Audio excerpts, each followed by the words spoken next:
Estamos de vuelta en Mesa Testigo. Vamos a hablar con Mariano Romero, vicepresidente primero del Consejo de Rosario, referente del movimiento Evita. Mariano, ¿cómo estamos? Bien, acá andamos. Gracias por venir. Bueno, estuviste el fin de semana pasado en el acto de Cristina en la Siberia, un acto importante, una movilización importante con varios sectores. ¿Qué te dejó el acto de Cristina acá en Rosario? Bueno, evidentemente es muy movilizante para sectores muy importantes de nuestro pueblo, una convocatoria muy amplia y me parece que fue un discurso correcto, centrado en cuáles fueron los logros y los avances en términos de salud, incluso de cambio de paradigma con respecto a la salud mental que dejó el gobierno popular, primero de Néstor y después de Cristina, y también marcando la cancha acerca de las contradicciones en las cuales incurre Javier Milei, un Javier Milei que pretende una desregulación en términos teóricos, dejar todo librado a manos del mercado, pero como por ejemplo en el caso de los medicamentos, que bien lo marcaba Cristina, instándolo a desregularlo, cuando favorece a sectores concentrados de los poderes económicos, sí mantiene regulaciones del Estado. ¿Te parece que hay un esfuerzo de Cristina de tratar de conectar con ciertos temas de la época, digo, el tema de la eficiencia? ¿Hay como un esbozo de autocrítica de algunas cosas que pueden haber pasado en los gobiernos? Sí, yo creo que más que Cristina, el peronismo, el campo nacional y popular tiene que empezar a transformar determinadas prácticas. Si repite los mismos esquemas, seguramente va a tener los mismos resultados.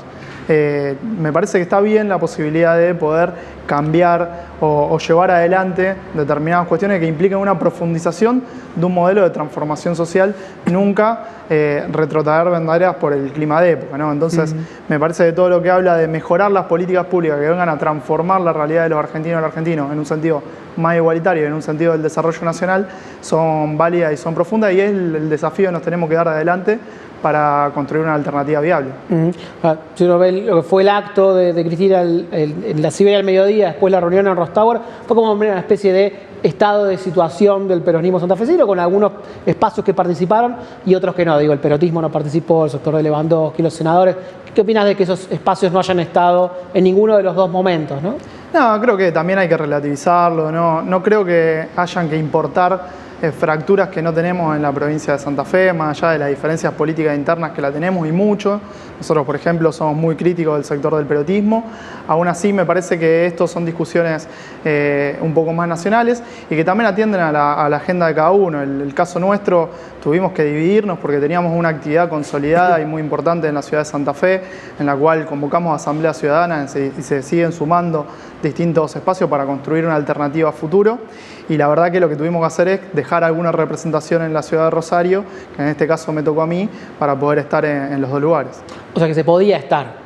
Sí, se podía estar. El que quería podía estar. La realidad es que los espacios que por ahí no tienen tantos referentes con lugares institucionales y demás, y que son, se quiere un poco más unipersonales, no porque no sea una construcción colectiva, sino porque sus referentes institucionales son menos, bueno, la realidad es que tienen unas complicaciones que por ahí no las podemos afrontar. Pero sí, creo que justamente esto no debe traer señales acerca de fracturas que no existen, ni importar fracturas, sobre todo de la provincia de Buenos Aires a la provincia de Santa Fe. ¿Eso te parece que la interna está inclusive un poco anticipada, un poco prematura entre el cristinismo y el sector de Kicillof puede repercutir sobre todo el peronismo a nivel nacional o en otras provincias? Lo que Milei está uniendo no tenemos que romperlo, ¿no? Entonces me parece que hay un consenso muy grande, incluso con muchos sectores de la izquierda, que tal vez no construyamos una alternativa electoral, pero que sí en la pelea, en la resistencia contra los avances de destrucción de nuestro pueblo que está haciendo Javier Milei, nos estamos uniendo en la calle. Todo eso que está amalgamándose a partir de una oposición a un gobierno que viene claramente a construir unos pocos muy ricos y una gran mayoría del pueblo muy pobres, eso se está generando esa unión, se está generando esa situación. Tenemos que contribuir a seguir generando esa unión para generar una alternativa esperanzadora de futuro y no romperla con discusiones que son exógenas.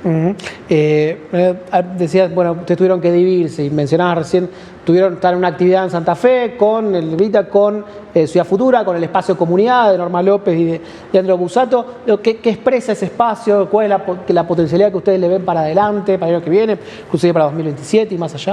Bueno, creo que justamente en la posibilidad de construir una alternativa distinta y esperanzadora a futuro, esto despertó muchísimo el año pasado, con la posibilidad que estuvo muy cerca Juan Monteverde de ser candidato a intendente, pero con una excelente elección en todas las categorías a lo largo y a lo ancho de la provincia.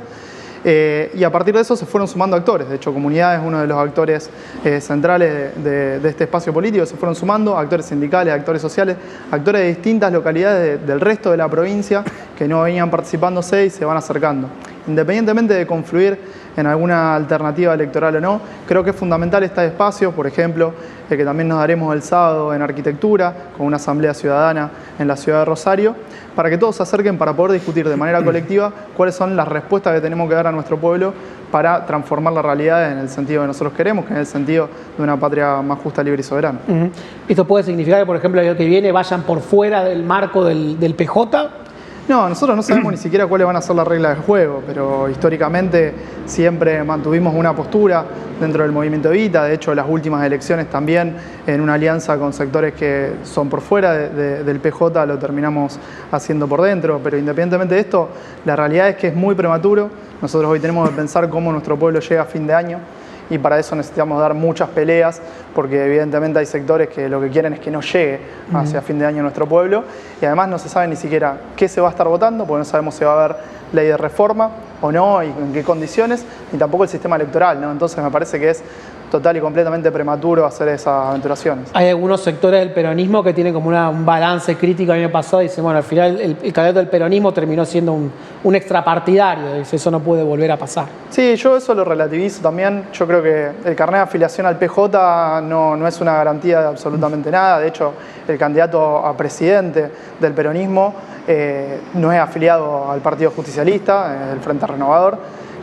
Así lo fue el ganador, no de las últimas internas concejales, porque fui yo, pero sí las anteriores, como lo fue Lisandro Cavatorta, que tampoco viene del Partido Justicialista. Entonces me parece que es relevante la posibilidad de tener justamente una gran interna con aquellos que pensamos muy similar, ¿no? Aquellos que queremos unas sociedades mucho más igualitarias, más inclusivas, y de ese lado caben todos, ¿no? No solamente los afiliados del PJ, sería un reduccionismo muy corto.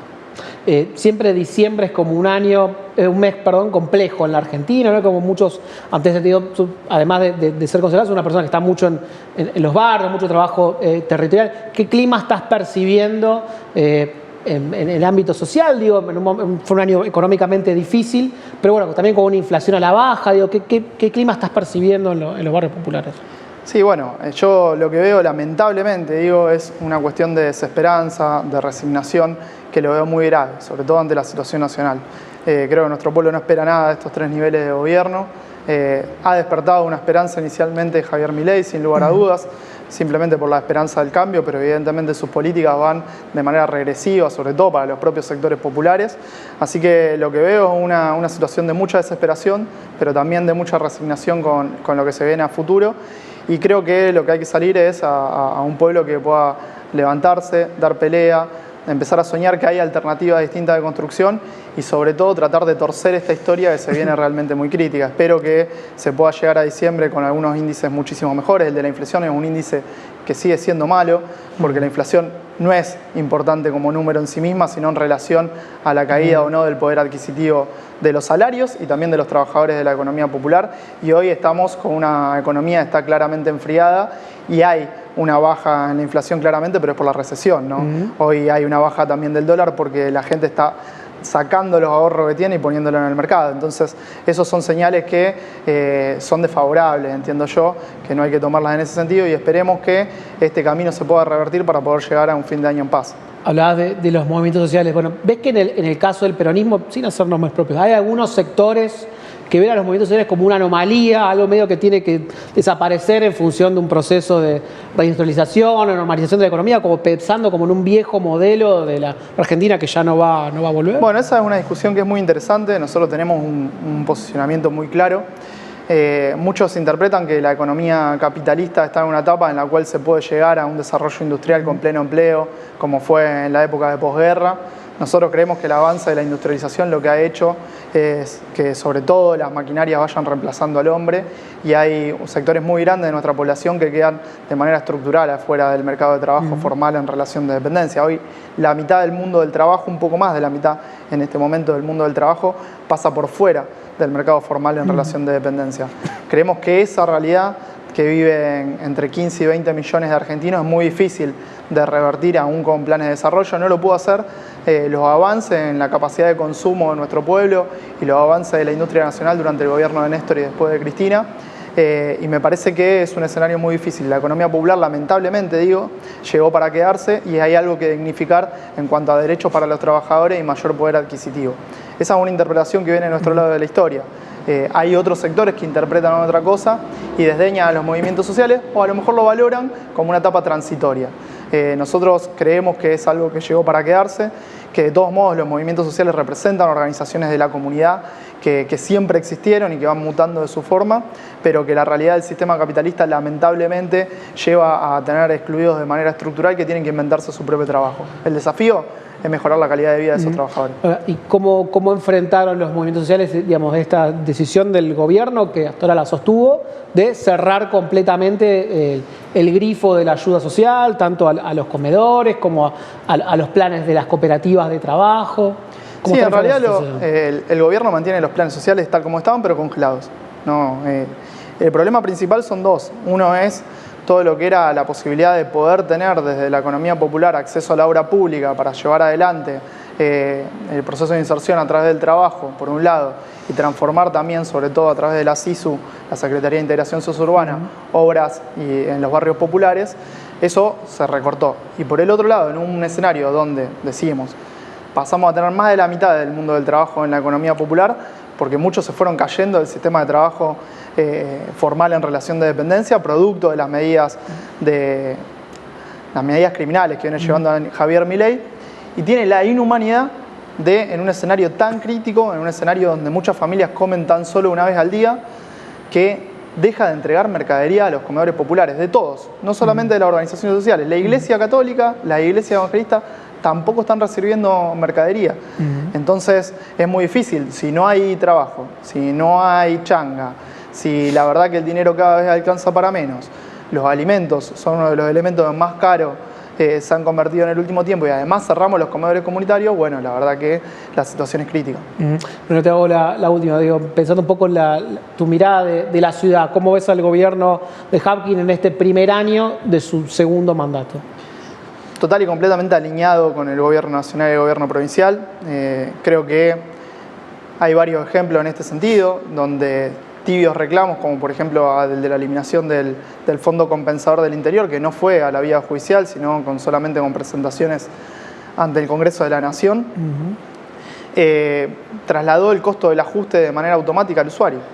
Entonces veo que hay un alineamiento, el tarifazo se da a nivel nacional, con las herramientas que tiene el intendente a mano, lo termina transformando. Nosotros tenemos un tarifazo atado a IPC, a la inflación de la TGI, por ejemplo, que se votó a finales del año pasado, obviamente con nuestra oposición, y que también lleva adelante el intendente. Y además veo una ciudad que está en piloto automático. Tenemos una situación de incertidumbre acerca del contrato de recolección de residuos, que es el más importante que tiene la ciudad, que se venció, y sin tener una prórroga, ni tampoco tener un nuevo pliego de licitación, de manera directa se sigue contratando con la misma empresa, algo que nosotros, junto con Ciudad Futura y junto con la concejala Norma López, llevamos en un pedido para que se expida al Tribunal de Cuentas, pero vemos que eso deteriora la calidad de los servicios de la ciudad, ¿no? Una ciudad que está claramente sucia, descuidada, con microbasurales, 270 microbasurales en la vía pública, sobre todo en los barrios más alejados del centro, que tiene un 72% que no está cerca de contenedores. Entonces, la verdad que esta forma de gestionar en manera piloto automático hace que justamente las empresas prestadoras de los servicios abandonen la calidad en ese servicio. Mariano, gracias por venir hoy a Mesa Testigo. No, muchas gracias a vos. Quédense, hacemos una pequeña pausa y ya volvemos con más Mesa Testigo.